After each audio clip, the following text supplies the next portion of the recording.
ሴት ልጅ ግንኙነት ሳታደርግ ለረጅም ዓመታት ብትቆይ ጤናዋ ላይ ጉዳት ያመጣል ወይ? ሰላም እንዴት ናችሁ? ዛሬ የማወራችሁ የሴት ልጅ ግንኙነት ሳታደርግ ለረጅም ዓመታት ብትቆይ ጤናዋ ላይ ጉዳት ያመጣል ወይ የሚለውን ነገር ነው። እስከ ዛሬ በተጠኑ ጥናቶች ሴት ልጅ ለረጅም ጊዜ ግንኙነት ሳታደርግ ወይም ብትቆይ ምንም አይነት የጤና እክል እንደማያጋጥማት ጥናቶች ያረጋግጣሉ። ነገር ግን ሴት ልጅ ደግሞ ግንኙነት ብታደርግ የምታገኛቸውን ጥቅሞች ልንገራችሁ። አንደኛ ነገር ሴት ልጅ ግንኙነት በሚደረግ ጊዜ የሚመነጩ ሆርሞኖች ኦክሲቶሲን እንዲሁም ደግሞ ኢንዶርፊን የሚባሉ ሆርሞኖች ይመነጫሉ።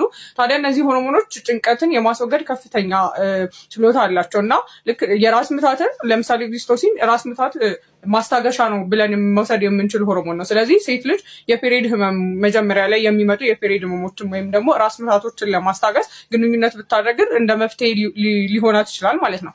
ሌላኛው ደግሞ የልብ ጤናና የደም ግፊትን ለመቆጣጠር ግንኙነት በጣም ከፍተኛ የሆነ አስተዋጽኦ አለው። ምክንያቱም ልክ ግንኙነት በራሱ እንደ ከፍተኛ ፊዚካል ኤክሰርሳይዝ ወይም ስፖርት ስለሚቆጠር ግፊትን የመቆጣጠር አቅም አለው። ሌላኛው ደግሞ የልብ ጤና ልክ እንደዚሁ ግንኙነት ማድረግ እንደ ስፖርት ስለሚቆጠር የልብ ጤናችንንም ይጠብቅልናል ማለት ነው። ሌላኛው ነገር ደግሞ ምን መሰላችሁ?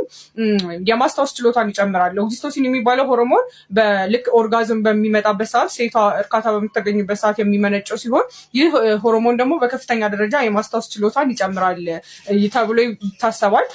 ሌላኛው ጥቅም ደግሞ ለሴት ልጅ ግንኙነት ማድረግ በራስ የመተማመን ሁኔታዋን በከፍተኛ ደረጃ ይጨምርላታል ተብሎ ይታሰባል። እንደገና ደግሞ ጭንቀትን በከፍተኛ ደረጃ ይቀንሳል። እንዲሁም ደግሞ ጤናማ የሆነ እንቅልፍ እንድታገኝ ያደርጋታል ማለት ነው። ለረጅም ሰዓት እንደነገርኳችሁ ሴት ልጅ ግንኙነት ባታደርግ የሚፈጠር ይሄ ነው የሚባል ትልቅ የጤና እክል የለም። ነገር ግን ደግሞ ግንኙነቱን ብታደርገው እነዚህን ጥቅሞች ልታገኝ ትችላለች ማለት ነው።